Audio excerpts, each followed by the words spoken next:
Assalamualaikum warahmatullahi wabarakatuh. Alhamdulillahirabbil alamin. Shalatu wassalamu ala asrofil anbiya'i wal mursalin wa ala alihi washabihi ajmain. Rabbi sholli sadri wa yassir li amri wahlul 'uqdatam min lisani yafqahu qawli amma ba'du. Asyhadu an la ilaha illallah, asyhadu anna Muhammadan abduhu wa rasuluh, la nabiyya ba'da. Saudara-saudaraku, tidak ada sesuatu pun di dunia ini yang paling mulia dan paling baik kecuali kita senantiasa bersyukur kepada Allah Subhanahu wa taala, karena atas rahmat, taufik dan hidayahnya lah, atas izinnya lah kita masih bisa bertatap muka hari ini. Shalawat serta salam tidak lupa semoga senantiasa dicurahkan keharibaan Nabi Agung Muhammad Sallallahu Alaihi Wasallam, juga kepada para keluarganya, para sahabatnya, dan untuk kita semua yang senantiasa istiqomah di jalan menjalankan sunnah-sunnahnya. Dan mudah-mudahan di yaumul akhir nanti setidak-tidaknya kita diakui sebagai umatnya. Amin ya rabbal alamin. Saudaraku, saya masih ingin mengulas ya mengenai seorang tokoh yang kemarin kita ceritakan, karena saya senang sekali dengan tokoh ini ya. Tapi kali ini saya hanya ingin meneruskan yang keyword atau kata kunci yang ketiga ya, tentang Cokro Manggilingan. Saya rasa ada sesuatu hal yang kurang kalau tidak saya lanjutkan, terlalu singkat pertemuan kemarin ya. Kali ini melihat situasi, sebetulnya situasi yang banyak sekali sih ya, yang karena saya ini seorang herbalis, membuat obat untuk kanker, tumor dan sebagainya ya. Jadi mau tidak mau setiap ada orang bertanya sekaligus pasti menceritakan hal-hal tentang hidupnya ya, seperti ini. Kemudian maka dari itu saya menceritakan Cokro Manggilingan ini sangat suka, karena ada hal yang begini, maksud saya tidak ada penderitaan itu yang terus-menerus. Akan ada sebuah persiapan hal baik untuk kita, itu pasti. Itu pasti. Karena roda kehidupan ini pasti akan terus berputar.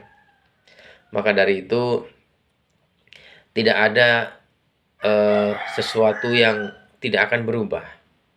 Yang sekarang sedang menang, yang sekarang sedang bergelimang kebahagiaan, kesejahteraan, ia juga jangan jumawa. Kemudian yang sekarang sedang sakit, yang sekarang sedang mengalami hal yang kurang baik menurut kita, padahal itulah hal yang terbaik menurut Allah, ya tenang saja, jangan terlalu bersedih. Karena kalau ada Cokro Manggilingan yang diajarkan oleh Ronggo Warsito, ada hal yang akan berubah. Kemudian menaklukkan Cokro Manggilingan ini, kalau orang Jawa itu mengenal dengan bahasa Triwikromo. Kromo itu kebaikan ya, atau pemahaman. Triwi itu berarti kan tiga pemahaman, yaitu masa lalu, masa sekarang, dan masa yang akan datang. Siapa berperilaku masa lalunya baik, sekarang pasti akan baik-baik saja. Dan kalau sekarang berbuat baik, insya Allah masa depan akan lebih cerah. Nah, itu namanya Triwikromo ya. Artinya sebuah kebaikan itu akan continue, akan berjalan terus-menerus. Demikian mengenai Cokro Manggilingan, tentang roda kehidupan. Kalau kalian bisa menaklukkan atau mengerti atau memahami Cokro Manggilingan ini, hidup tidak akan pernah sedih. Karena kenapa? Kita tahu kalau kemarin kita sudah baik-baik saja, pasti akan hari ini pasti akan berjalan dengan baik. Dan kalau hari ini saya lakukan dengan baik, dengan ibadah yang baik, maka di masa lalu kita akan mendapatkan hal yang terbaik. Ini mengenai Cokro Manggilingan ya. Kemudian kalau kita sudah tahu tentang roda kehidupan ini, ya dijaga, hati-hati. Yang seperti saya sebutkan di pertemuan yang lalu, jangan sampai rusak rodanya. Karena ini rubah roda kehidupan. Kalau sampai rusak berbahaya. Sedih-sedih terus, kayaknya sial terus, nggak berubah-berubah. Artinya ada sesuatu yang harus kita rubah dalam hidup ini. Pola hidup kita mungkin harus berubah. Kemudian, kalau yang jahat kok selalu beruntung terus, ya ada sesuatu yang tidak beres. Kemudian yang orangnya baik tapi kok sial terus, ya berarti ada sesuatu yang kurang baik. Mungkin dari niatnya, mungkin dari eh, kata-kata yang kita lakukan itu masih menyakiti orang lain dan sebagainya. Itu harus kita koreksi supaya kita mengerti, supaya cokro menggilingan ini, roda kehidupan ini berjalan dengan baik, ya.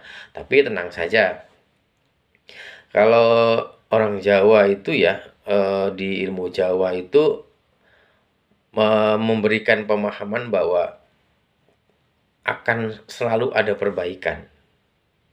Ada perbaikan situasi pribadi kita maupun situasi alam semesta ini, situasi kenegaraan dan sebagainya.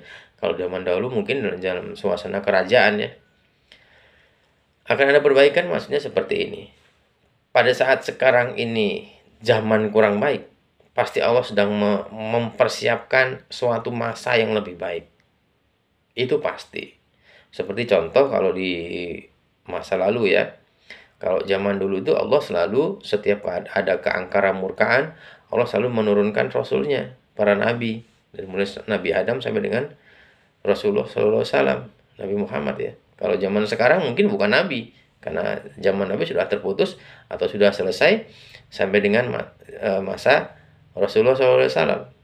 Mungkin sekarang ini berubah menjadi para kiai, para ulama, para ustadz dan sebagainya, ya, sebagai penerus ajarannya Nabi Allah Muhammad SAW. Kan selalu ada perbaikan.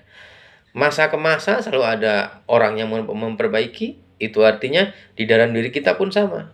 Tenang saja, tidak mungkin kesedihan ini akan abadi, akan terus. Yang sekarang sakit, pahamilah, situasi sakitmu itu adalah situasi terbaik menurut Allah sekarang ini. Allah mempersiapkan sesuatu yang lebih baik di masa yang akan datang. Ya, kemudian anggap itu semua sebagai tirakat. Anggap itu sebagai sebuah perbuatan atau sebuah perilaku atau sebuah keadaan untuk lebih dekat kepada Allah. Ya, Allahu a'lam bishawab. Mudah-mudahan cepat sembuh. Mudah-mudahan kita semua bisa menjalani hidup ini dengan baik, lebih dekat kepada Allah. Ya, pertemuan berikutnya insya Allah kita akan lebih dalam lagi, tapi memahami pemahaman yang lain. Kita selesaikan mengenai seorang tokoh yaitu Ronggo Warsito. Ya, mohon maaf. Terima kasih atas perhatiannya. Assalamualaikum warahmatullahi wabarakatuh.